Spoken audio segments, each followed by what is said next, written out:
లక్ష్యమును జీవమును ఆధారము నీ వాక్యము నా త్రోవకు.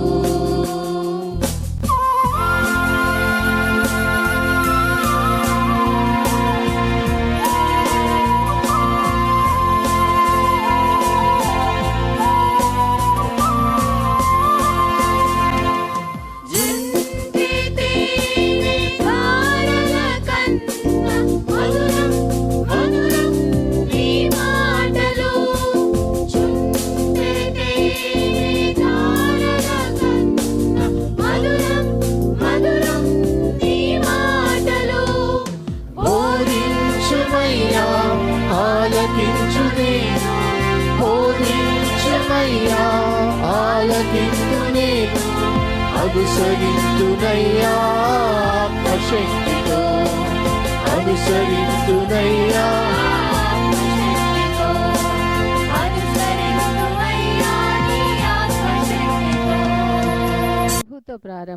ప్రభుతో ప్రారంభం అనే ఆధ్యాత్మిక అనుదిన ప్రార్థనా కార్యక్రమానికి ప్రేమతో మిమ్మల్ని ఆహ్వానిస్తూ ఉన్నాం. మన జీవితానికి ఆదియు ఆధారమునైనటువంటి ఆ దేవుణ్ణి మొదట మరణించుకున్నట్లయితే ఆ దినమంతయు ఆయన కృపాక్షేమములే మన వెంట వచ్చును. మొదట వేకునే లేవగానే మరి నీతిసూరుడైనటువంటి ఆయనని చూద్దాం, ఆయన మనలనైన స్వరాన్ని మనం విందాం.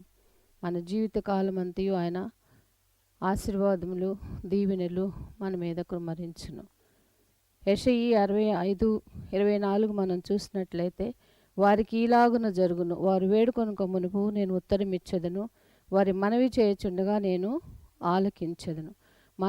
మనవి చేయుచుండగానే ఆయన మన మనవిని ఆలకిస్తున్నాడు. కాబట్టి మరి ప్రతి దినము కూడా ఈ యొక్క అనుదిన ఆధ్యాత్మిక కార్యక్రమంలో మనం పాల్గొన్నట్లయితే మన జీవిత కాలం అంతయు కూడా ఆయన మేలులను మనం పొందుకోగలం, ఆ నిత్యరాజ్యంలో వారసులుగా మనము జీవించగలం. రండి, ప్రభుతో ప్రారంభం కార్యక్రమంలో పాల్గొనండి, ఆత్మీయ మేలులు పొందండి.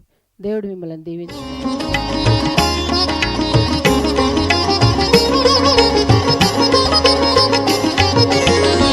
నన్ను దిద్దుము చిన్న ప్రాయము సన్నుతుండగు నాయనా, నీవు కన్న తండ్రి వనుచు నేను నిన్ను చేరితి నాయనా. నన్ను దిద్దుము చిన్న ప్రాయము సన్నుతుండగు నాయనా.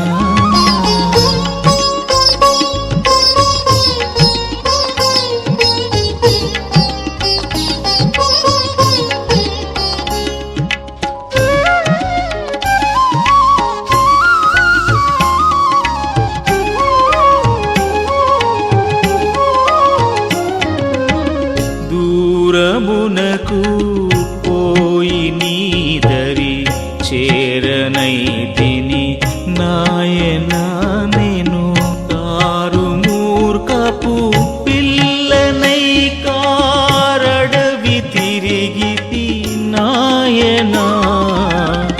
నన్ను దిద్దుము చిన్న ప్రాయము సన్నుతుండగు నాయనా.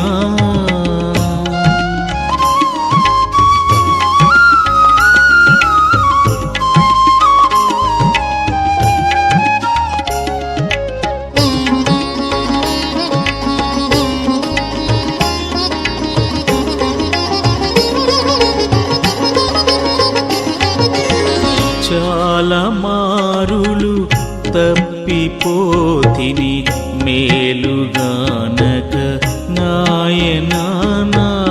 చాలా మొరలా నాలకించుము జాలిగలనా నాయనా. నన్ను దిద్దుము చిన్న ప్రాయము సన్నుతుండగు నాయనా. దేవుని సంగమా, మరొక నూతన దినమును దేవుడు మనకు అనుగ్రహించాడు. ఈ ప్రభుతో ప్రారంభం అనే ఈ ఆధ్యాత్మిక కార్యక్రమాన్ని క్రమము తప్పకుండా వీక్షిస్తున్న మీకందరికీ ప్రభువైన యేసుక్రీస్తు నామమున శుభములు తెలియజేస్తున్నారు. మరి జనవరి మాసం చివరి దినం. మరి ఈ మాసమంతయు దేవుడు మనకు అనుగ్రహించిన కృపాక్షేమాన్ని బట్టి దేవునికి స్తుతులు చెల్లిస్తూ మిమ్మల్ని అందరినీ ప్రభు ప్రేమను బట్టి, ప్రభు మనకు అనుగ్రహించిన ఆశను బట్టి, ఆసక్తిని బట్టి ప్రేమతో స్వాగతిస్తున్నాను. రండి, కలిసి దేవుని వాక్యాన్ని ధ్యానం చేద్దాం, ప్రార్థన చేద్దాం. కృపగల దేవా, దైవతండ్రి, మీ పాదములకు స్తోత్రము చెల్లిస్తున్నాం నాయన. నీ ఉచితమైన దయా సంకల్పాన్ని బట్టి మమ్మల్ని ప్రేమించి మీరు మాకు అనుగ్రహిస్తున్న ఈ దీవెనకరమైన ఆధ్యాత్మిక సువర్తమానములు బట్టి ప్రవాస్తుతులు చెల్లిస్తున్నాం. మీ వాక్యం మా జీవితానికి మార్గసూచికలు. ఏమి అనుసరించాలో ఏవి అనుసరించకూడదో మీరు మాకు సూచిస్తున్నారు. ప్రవాస్తుతులు చెల్లిస్తూ మరి ఉదయకాలం నీ లేఖనాన్ని ధ్యానం చేస్తుండగా మాకు కావలసిన వర్తమానం మీరే అందించమని మా రక్షకుడైన యేసు నామమున అడిగి వేడుకొంచున్నాము తండ్రి, ఆమేన్. స్నేహితులారా, నేటి కొరకు ఏర్పాటు చేయబడిన లేఖన భాగం రాజుల మొదటి గ్రంథము 9వ అధ్యాయము 6వ వచనం. అయితే మీరే కానీ మీ కుమారులే కానీ ఏమాత్రమైనా నన్ను వెంబడించుట మాని నేనిచ్చిన ఆజ్ఞలు కట్టడలు అనుసరించక ఇతర దేవతలను కొలిచి పూజించిన ఎడల. స్నేహితులారా,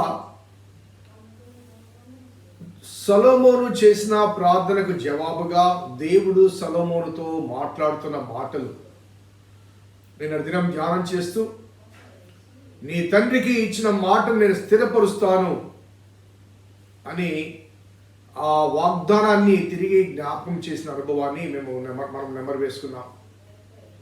అయితే దేవుడు మన పితరులకు అనుగ్రహించిన వాగ్దానం మన జీవితం నెరవేర్చబడాలి అంటే మన వైపు నుంచి కూడా కొంత చేయవలసినవి, అనగా అనుసరించవలసినవి, అనుసరించకూడనివి మరి కొన్ని అంశాలు మరి దేవుని వాక్యంలో కనబడుతున్నాయి. అనగా దేవుడు మన పితరులకు వాగ్దానం చేశాడు కాబట్టి ఆ వాగ్దానం చొప్పున దేవుడు మాట తప్పడు కాబట్టి మనం ఎలా ప్రవర్తించినా మనకి అన్నీ సమకూర్చబడతాయన్న భావన మరి చాలా మందిలో ఉండి ఉండవచ్చు. వాగ్దానం చేసిన మాట వాస్తవమే, మాట తప్పని మాట వాస్తవమే. కానీ ఆ మాట తప్పని దేవుడు తన వాగ్దానాన్ని మన జీవితంలో నెరవేర్చాలంటే మనము కూడా మాట తప్పకుండా ఉండాలి. ఈ వాక్య భాగానికి వెళ్ళక ముందు ఆ మోషేతో మాట్లాడిన మాటలు ఒకసారి నేను జ్ఞాపకం చేస్తాను. ద్వితీయోపదేశకాండం 7వ అధ్యాయంలో దేవుడు మోషే ద్వారా ఇశ్రాయేలు ప్రజలు కనుక ఐగుప్తులోంచి వెలుపలికి వచ్చిన ఆ ప్రజలను ఉద్దేశించి చెబుతున్న మాటలు మనము జ్ఞాపకం చేసుకున్నట్లయితే 7వ అధ్యాయంలో 6వ వచనం నుంచి, నీవు నీ దేవుడిని యెహోవాకు ప్రతిష్ఠిత జనము, నీ దేవుడిని యెహోవా భూమి మీద ఉన్న సమస్త జనముల కంటే నేను ఎక్కువగా ఎంచి నిన్ను తనకు స్వకీయ జనముగా ఏర్పరచుకొనెను. మీరు సర్వజనుల కంటే విస్తార జనమని యెహోవా మిమ్మల్ని ప్రేమించి మిమ్మల్ని ఏర్పరచుకోనలేదు. సమస్త జనము కంటే మీరు తక్కువే కదా లెక్కకు. అయితే యెహోవా మిమ్మును ప్రేమించువాడు గనుకను, తాను మీ తండ్రులకు చేసిన ప్రమాణం నెరవేర్చువాడు గనుకను, యెహోవా బాహుబలము చేత మిమ్మల్ని రప్పించి దాసుల గృహములో నుండి ఐగుప్తు రాజైన ఫరో చేతుల నుంచి మిమ్మల్ని విడిపించును. కాబట్టి నీ దేవుడని యెహోవా తానే దేవుడని, తన్ను ప్రేమించి తన ఆజ్ఞలు అనుసరించి నడుచుకుని వారికి తన నిబంధన స్థిరపరచువాడనియు, 1000 తరముల వరకు కృపచూపువాడను, నమ్మదగిన వాడనియు, మరియు తన్ను ద్వేషించు వారిలో ప్రతివానికి బహిరంగంగా నెప్పచేయటకు ఆయన దండన విధించువాడని తెలుసుకునేవాడును. ఆయన తను ద్వేషించు వారి విషయం ఆలస్యం చేయక బహిరంగంగా వారికి దండన విధించును. కాబట్టి నేడు నేను నీకు ఆజ్ఞాపించిన ధర్మము అనగా విధులు కట్టడలు మీరు అనుసరించి నడుచుకోవాలి. స్థిరపరుస్తును అంటూనే ఆయన స్పష్టంగా చెప్పిన మాట, మరి దేవుని ద్వేషించిన వారి పట్ల బహిరంగంగా దండన విధిస్తానంట. సో మాట స్థిరపరిచే దేవుడు, మాట ఇచ్చిన దేవుడు, ఆ వాగ్దానం చొప్పున మన జీవితాల్లో ఆయన ఆశీర్వాదం అనుగ్రహిస్తాడు. 1000 తరముల వరకు అంటాడు. కానీ మనము మాట తప్పినప్పుడు, మనము మార్గం తప్పినప్పుడు, మనము ఆయన ఆజ్ఞను అనుసరించక ఆయన విడిచిపెట్టినప్పుడు, విస్మరించినప్పుడు మన జీవితాల్లో ఉత్పన్నమయ్యే అనేకమైన అంశాలకు, సమస్యలకు మనమే కారకులమవుతాం, అనగా మనము ఆహ్వానితులమవుతాం. We invite the problems and the troubles into our life when we reject God and God's commandments. ఆ వాస్తవాన్ని చాలా క్లియర్గా, స్పష్టంగా ఆనాడు మోషేకు చెప్పాడు, దావీదుకు చెప్పాడు, సొలొమోను కూడా తాను చెప్తున్నాడు. దేవుడు తాను ప్రేమించి పిలిచిన ప్రతి వ్యక్తి జీవితంలో కూడా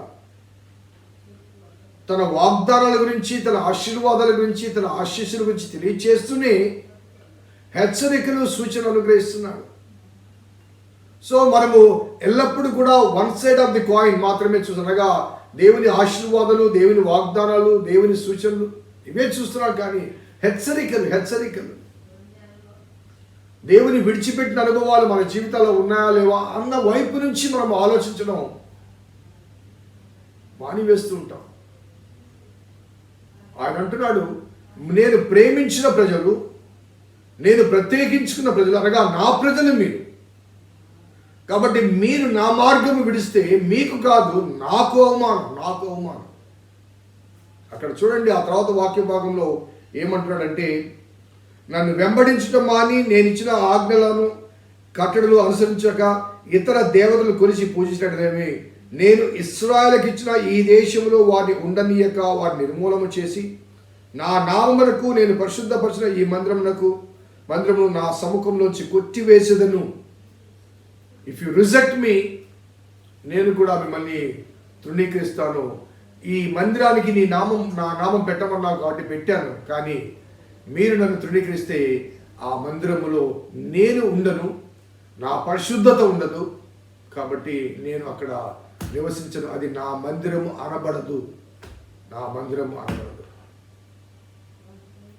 ఆ తర్వాత దాని కంటిన్యూషన్లో ఏమంటారంటే, ఇశ్రాయేలు సర్వజనములలో చెదిరిపోయి సామెతగాను హేళనగాను చేయబడదురు. ఈ మందిర మార్గంలో వచ్చు వారందరూ దాన్ని చూచి ఆశ్చర్యపడి ఇసి అని యెహోవా ఈ దేశమునకు ఈ మందిరమునకు ఇలాగ ఎందుకు చేసిన అడగా, జనులు ఇట్లందరూ ఐగుప్తు దేశం నుంచి తన పితరులను రప్పించిన తన దేవుడైన యెహోవాను వారు విడిచి ఇతర దేవతలను ఆధారముగా చేసుకుని కొలిచి పూజించుతూ వచ్చిన గనుక యెహోవా ఈ కీడంతయు వారి మీద రప్పించిన ముందరు. సో ఎందుకు జరిగిందని ప్రజలు అడిగితే ప్రజలు చెప్పుకుంటారట, దేవుడు వారి పట్ల అంతటి గొప్ప కార్యాలు జరిగిస్తే వారు ఇలా ప్రవర్తిస్తున్నారు. ఇదే వాక్య భాగాన్ని దినవృత్తాంతం 2వ గ్రంథం 7వ అధ్యాయంలో కూడా చూద్దాం. అక్కడ కూడా ఇదే మాటలు మరొక భావనలో లేకపోతే మరొక భాషలో కనబడతాయి. దినవృత్తాంతం 2వ గ్రంథము 7వ అధ్యాయం 21వ వచనం 19 చదువుతాను. అయితే మీరు త్రోవ తప్పి నేను మీకు నియమించిన కట్టడలు ఆజ్ఞలు విడిచి ఇతర దేవతలను అనుసరించి వాటికి పూజా నమస్కారములు చేసిన యెడల నేను మీకు ఇచ్చిన నా దేశం నుంచి మిమ్మల్ని పెళ్లగించి నా నామమునకు నేను పరిశుద్ధపరిచిన ఈ మందిరం నా సన్నిధించి తీసివేసి సమస్త జనములు దాని సామెతకాస్పదముగా నిందాస్పదముగా చేయదును. అప్పుడు ప్రఖ్యాతి నొందిన ఈ మందిర మార్గమున పోయి ప్రయాణస్తులందరూ విస్మయం ఉంది, యెహోవా ఈ దేశమునకు ఈ మందిరమునకు ఎందుకు ఈ ప్రకారము చేసిన అడగగా, జనులు ఈ దేశస్థులు తమ పితరులను ఐగుప్తులోంచి రప్పించిన తమ దేవుడని యెహోవాను విసర్జించి ఇతర దేవతలు అనుసరించి వాటికి పూజా నమస్కారం చేస్తున్న యెహోవా ఈ కీడంతయు వారి మీద రప్పించదని ప్రత్యుత్తరము ఇచ్చెదరు అని. కాబట్టి 2 చోట్ల కూడా ఈ హెచ్చరిక చాలా స్పష్టంగా చెప్పబడింది. వీఆర్ గాడ్స్ పీపుల్, దేవుని ప్రజలు మనం. భారతదేశంలో క్రైస్తవ సమాజముగా మనం ఉన్నప్పుడు, దేవుని ప్రజగా క్రైస్తవులు ఉన్నప్పుడు, క్రిస్టియన్ అంటే క్రైస్ట్ ఇన్, క్రీస్తును కలిగిన వారముగా ఉన్నాం.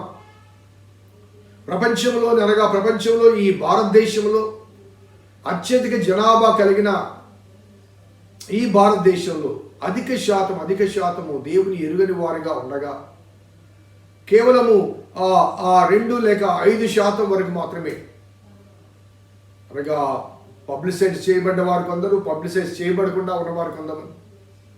సో పర్సంటేజ్ ఏదైనప్పటికీ కూడా ఎరిగిన వారి జాబితాలో మనం ఉన్నాం. అది మన అదృష్టం.